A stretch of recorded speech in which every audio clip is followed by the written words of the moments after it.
Hey guys, Artosis here, bringing you some more pro ladder games. This is going to be an exciting one. In the top left, we have the legend himself. Well, the legend killer, even the tyrant. It is Jaedong. And in the bottom right, we have one of the stronger new Protoss players. It's Ssinz. Now, Jaedong, of course, you all know him. You all love him. Who doesn't love Jaedong? He might be one of the most beloved pro gamers ever. Truly. I think it goes like in StarCraft 1, it goes like Boxer then Jaedong, something like that. Just a fantastic player, still in extremely good shape right now, gets into ASL each season. One of the better Zergs in the world. I wouldn't call him the top Zerg, but very, very strong. And his opponent, Ssinz. Ssinz is really good. He's been in ASL. He's shown some really interesting styles. He's actually a little bit of an innovator for Protoss. He sometimes comes up with builds that all the other pros start using. He did have a little run-in with, well, not the law, but did get a little suspension from ASL, which is why you haven't seen him in a bit. I think that's actually over now, but he did some ID swapping with another Protoss pro, and they both got little bans for a bit from ASL. It's not cool to smurf in tournaments. But yeah, anyways, he's a very strong Protoss player. And he's come up with a lot of strategies, like a lot of carrier-based strategies for Protoss for Terran.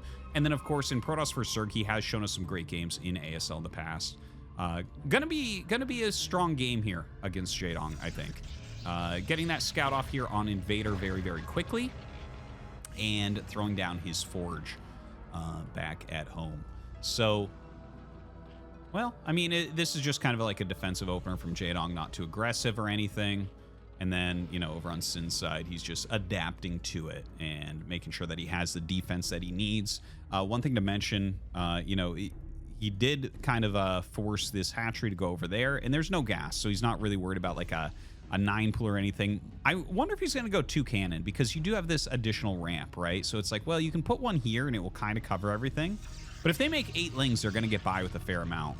Might go like cannon, gate cannon, or maybe he thinks that he can just, like, Jaedong just won't run by. I'm not entirely sure. You know, it's been interesting learning about the various building placements that Protoss players are using on Invader right now. So he does set up that gateway, and we'll see where Ssinz goes next. Of course, on Jaedong's side, he's just kind of chasing the probe lightly. He doesn't want to make too many lings. That's, I think, what Ssinz is looking for, which will probably set him off as to whether or not he needs another cannon. You know, if you see a bunch of lings popping out, it's like, okay, well, let's just go ahead and head that off. But it's only drones right now for Jaedong, as we can see. His secondary hatchery is going to be finishing up pretty soon, and of course, this gas on the way as well. And a second gateway. Oh, this is so cool. This is so cool to see. Okay, so this build, with 2 gates. First off, you put this second gateway over. You're trying to make it so they can't quite see it, and you can see that he made all of this off 1 pylon, so you did get supply block there for a bit, but this was all by design. Like, he's trying to get this very quickly after the Forge expansion. A lot of Zerg players will get... Look, he did kill it, by the way. That's 1 kill. I did kill that pro, but a lot of Zerg players will play very greedy against the Forge expansion. So I think what we're seeing here... See, he only sees that. What we're seeing here is going to be making like 3 to 4 zealots very, very quickly and sending them all out together. And that can catch Zerg off guard. This is not a very common strategy. One thing to mention, Tasteless told me recently, the first time that he really saw someone really playing with this a lot and thinking that this was a good idea against Zerg. You're not going to believe this. Well, maybe you will. You should. It was Flash doing it when Flash was playing a lot of Protoss. So if Flash thinks it's good, you know, the highest understanding anyone's ever had of the game, then it's probably pretty damn good. So yeah, it does slow down your gas. It does slow down things like your first Corsair, but it puts enough pressure on your opponent that you're going to learn a lot. So see, there's the 4 zealots. Now, the time these are moving out, there should be 2 zealots. Oh my god, did he... He did not see that. His overlord is just over enough that they walk straight out. So he doesn't know these are coming. So yeah, anyways, right now you're expecting the most you could see is 2 zealots, right? So you have 8 lings and 2 hydras. That should be enough. But 4 zealots walking forward, That is not enough to deal with 4 Zealots. So the 4 Zealots going forward here, more Hydras are being hatched. This is from Jaedong, a 3-hatch Hydra. So he's kind of lucky in that regard. He's making a lot of units already. But because there's 4 Zealots, you have to take it super seriously. And this is going to give plenty of time to build cannons at home if that's what Ssinz decides that he needs. Great opener here from Ssinz, doing a fantastic job of bullying these back. Look how low these Hydras are, man. All 3 of them about to die. Another Zealot coming in. Gonna go for the flank, maybe? Oh, no. Gonna go after this one that's actually attacking. I love to see it. And gonna target down some of these drones as well. Oh, my God. The damage is immense. Jaedong in a lot of trouble here. Zealots just bleeding in all over the place. What a very, very cool build. And you can see, right? He's got his cybernetics core. Not really getting his probes to mine. You know, this is a little bit micro-intensive. He's really focusing on getting everything where he needs it to be. Adding the cannons. As his Zealots are getting lower, he needs to make sure he has enough cannons that a counterattack can't kill him. But he's dealt so much damage to Jaedong at this point. Like, I think as long as he has enough cannons, it's going to be a very tough game for Jaedong. How do you start to come back against this? He's lost a lot of drones. His 3-hatch Hydra obviously isn't going to end up working. Well, he has a speed upgrade now, you know, going after these Zealots. But, and I mean, maybe he goes across the map. Maybe there's something to be done. But these are right up against the buildings as well. 2 more on the way. Very tough. So many Zealots as well. Like, if you do try to attack in, it's going to be hard to... You're going to have to micro back against the Zealots, which means that you're going to get pot shots with the cannons. See? So he comes up to get the cannons, and then he has to take shots there because he has to run from the Zealots because they deal so much damage as well. So Jaedong not likely to get very much more damage here. Yeah, maybe he can end up getting the +1. That's a pretty big kill. But yeah, a tough situation. He is droning up as heavily as he can. Still only on 3 hatches, unfortunately. In the main base here of Ssinz, he's going for the Templar Archives, getting those Zealot legs. The legs are going to make a huge, huge difference in this game. What a very cool game that we're seeing here, though. If Jaedong can show how to defend against a position like this, that'll be pretty amazing. Some really good micro there from Jaedong. Pushing back these Zealots.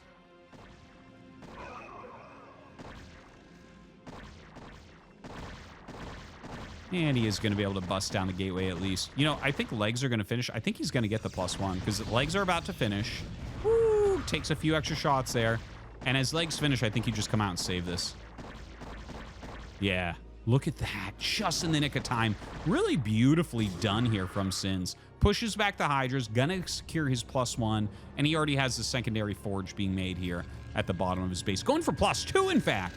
That's actually something you don't see very much right now. Right now, it's mostly you see +1 armor afterwards.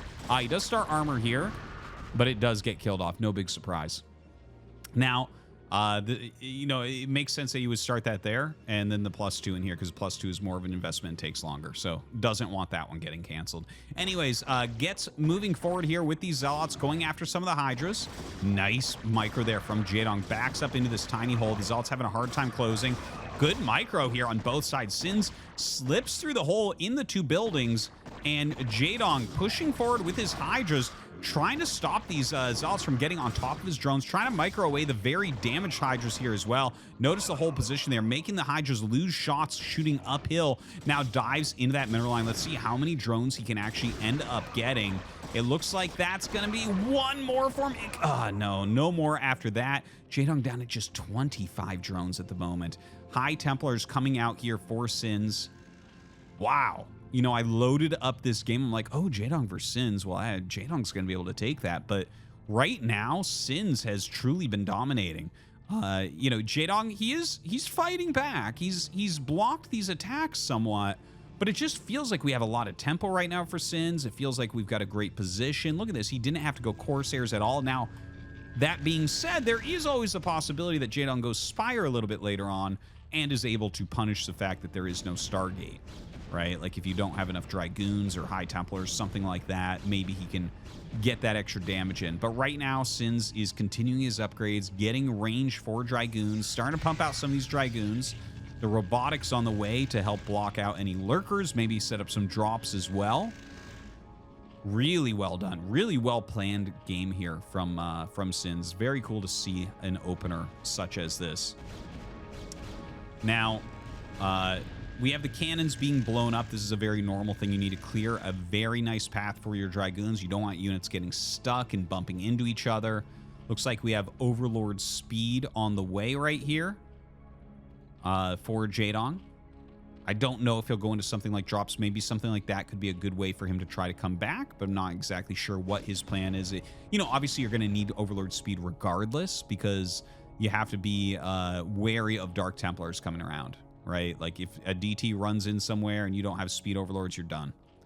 And if you want to attack and they have a DT, you're done. If you don't have speed Overlords as well, you know, obviously a lot of situations you need them for. Now let's zoom out, take a look at this army moving forward. Look at the amount of storms coming up. Dragoons and Zealots getting on top of these Hydralisks, throwing some storms down as this group of Hydras runs up single file. Jaedong going to try to go ahead and flank this army. Wants to back up. A storm goes down. Jaedong split reasonably well here, so he's not going to eat the storm on all of his units. But Ssinz having good control, backing up a bit. I think this is a great time for him to back up and reinforce as well. You have to be careful. If you get down to just Dragoons, they lose to everything Zerg has. You really need the support units in there with them. More units rallying out across the map. 9 gates? Yeah, 9 gateways here for Ssinz. One more than we normally ever see at the pro level. But you know what? If it works for him, it works for him. Throwing some storms down here. The Lurker Eggs trying to block that ramp a little bit, forcing him not to engage up into that third base. Jaedong might feel better about trying to engage down here. Look at this. Hydra's coming for the flank and trying to target down onto one of those High Templars. Really, really well done. Down goes a Lurker, and no Observer here as of yet. We did see that Robo being made earlier. We do have the Observatory, but I'm not sure. Do we have an Observer? Yeah, there it is. Okay, so we do have an Observer coming up. But for now, the Lurker is going to do a great job defending. Ssinz waiting for those Observers to come up before he can really attack in. Very solid group of Dragoons here. Has some Zealots to tank damage. Doesn't have a Psystorm yet there. So this is the moment. This is where this game might be decided. Can Jaedong nail this down? So he kills the High Templar first, so not going to be any storms. No more High Templars coming up. This is pure gateway units from Ssinz, but he might have enough with the Zealots running up here, doing a fantastic job. Jaedong right now microing back on both sides, trying to utilize these Lurkers and their positions to help fend off the Zealots that were attacking his Hydras, but now the Dragoons walk forward. He's busting through the only static D remaining for Jaedong. Few Hydras popping out, but I don't know if it'll end up being enough. Kills off one of these hatcheries. More Zealots coming up, and Jaedong's gonna tap out. GG. Ssinz takes down Jaedong with an awesome strat.